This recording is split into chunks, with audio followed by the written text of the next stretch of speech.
안녕하세요. 재테크 1년 준선생입니다. 의사, 변호사, 판검사, 대학 교수라 할지라도 내 집 마련 걱정에 시달리고 있는 곳이 바로 대한민국입니다. 판검사야 월급쟁이 공무원이기 때문에 차치하더라도 고액 연봉 전문직 종사자의 경우 저희 같은 서민들의 시각에서는 쉽게 집을 살 수 있을 거라 생각이 들지만 그들의 말을 들어보면 집을 사는 것이 결코 쉽지가 않다고 합니다. 물론 그들이 바라보는 지역의 집값 수준은 상당히 높다는 이유가 있기도 하지만 30 중후반이 넘어가면서 전문의가 된 세후 연봉 3억을 버는 의사 부부라 할지라도 15억이 넘어가는 마레프 같은 곳은 감히 살 수도 없습니다. 15억 이상부터는 주담대가 전혀 나오지 않기 때문이죠. 여기다 최근에는 12월부 고소득층의 신용대출까지 제한된다고 발표되면서 결국 현 정부의 기조는 집을 사고 싶게 만들되 정작 집을 살 수도 없게끔 만들고 있다는 것을 또 한 번 증명하게 되었습니다. 이제 대한민국에서 연봉이 얼마가 되더라도 차주당 누적 금액으로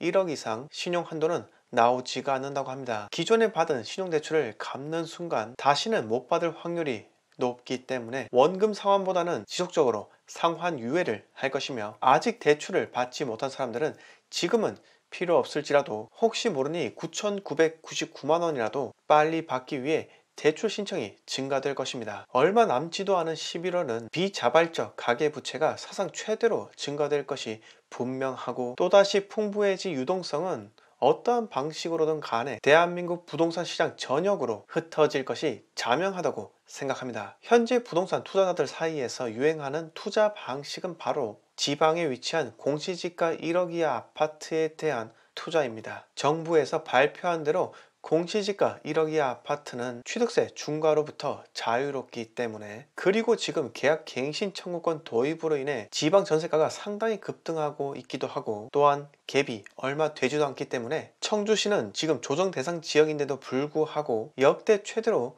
외지인들의 원정 투자 랠리가 이어지고 있고 광역시라 할지라도 공시지가 1억 이하 아파트가 어느 정도 있기 때문에 지금은 전국 단위 투자자들이 눈에 불을 켜고 매물을 싹 쓸어가고 있는 형국이기도 합니다. 본진 털렸다 라는 말을 아시나요? 그 지역 투자자가 외지 투자자들이 자기 지역 매물을 싹 쓸어가는 현상을 보고 본진 털렸다 라고 표현을 하는 겁니다. 그럴 정도로 마치 땅 따먹기처럼 대한민국에 투자 광풍이 몰아치고 있는데 이런 모습을 보면 참 안타깝지만서도 결국 집을 사지 못하는 정책을 펼치면서 돈이 있는 사람만 살 수 있게 만들었고 조금만 머리를 굴리면 제한된 주담대를 피해 신용대출로 목돈을 만들 수 있기에 결국 규제를 어떻게 실행하던 간에 허점이 생길 수밖에 없다는 겁니다. 현 정부의 자충수라는 거죠. 그런데 이 모든 것이 증세라는 단 하나의 목적이라면 지금까지 스토리가 모두 쉽게 이해가 됩니다. 마지막으로 제가 얼마 전 김포가 괜찮다 라고 영상을 올렸었는데 이것에 대해 해명을 좀 하고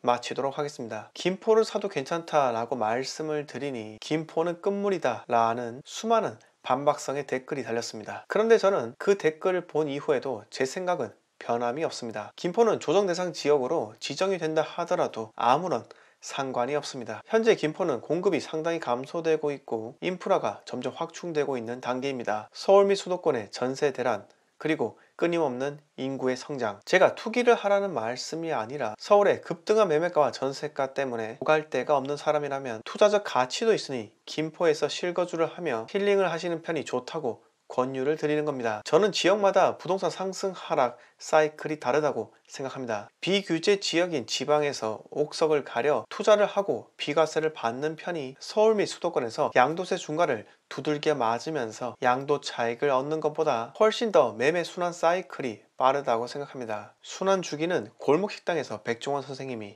강조를 하셨던 부분입니다. 절대 간과하시면 안 됩니다. 그렇기 때문에 지금 대세 상승장을 준비하고 있는 지역에 주목을 하셔야 합니다. 단기간의 급등은 많은 사람들로 하여금 두려움을 느끼게 만들지만 투자자들은 그것을 상승 신호탄으로 생각하고 진입하게 됩니다. 결국 한 지역에 상승이 온다는 것은 그 지역에서 잠자고 있던 부동산 매수 심리가 깨어나는 것이나 마찬가지이기 때문에 그 심리에 본격적으로 불이 붙는다면 아마 수많은 분들도 이번 장을 놓치고 또 후회하는 일이 발생하게 될 겁니다. 이야기 마치기 전에 한마디만 더 말씀을 드리겠습니다. 최근 50대 중반의 어떤 분이 부동산에 무관심한 자녀가 어떻게 하면 부동산에 관심을 갖도록 만들 수 있을까? 이 점을 제게 문의하셨습니다. 곰곰이 생각을 해보았는데 제가 내린 결론은 이거라고 말씀을 드리고 싶습니다. 부모가 자식이 부동산에 관심을 가질 수밖에 없는 환경을 조성해 줘야 한다. 무작정 부동산 투자를 하면 돈을 쉽게 벌 수 있다 라고 주입식 교육을 하는 것보다는 부동산을 사기 위한 수단으로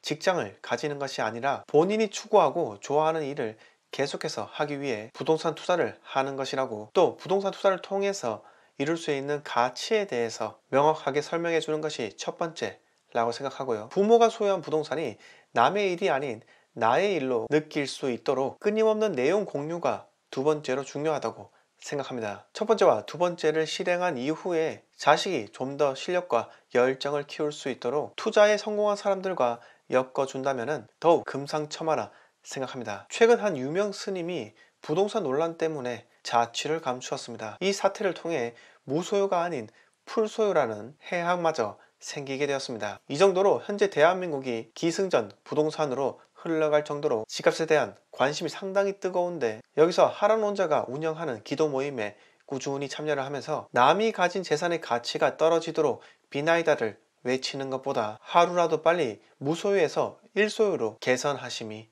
옳다고 봅니다. 오늘 많은 이야기를 들었는데요, 제가 드렸던 말씀을 허투루 넘기지 마시고 곱씹어 보셨으면 합니다. 오늘 이야기 여기서 모두 마치겠습니다. 영상 마음에 드셨으면 구독과 좋아요 부탁드립니다.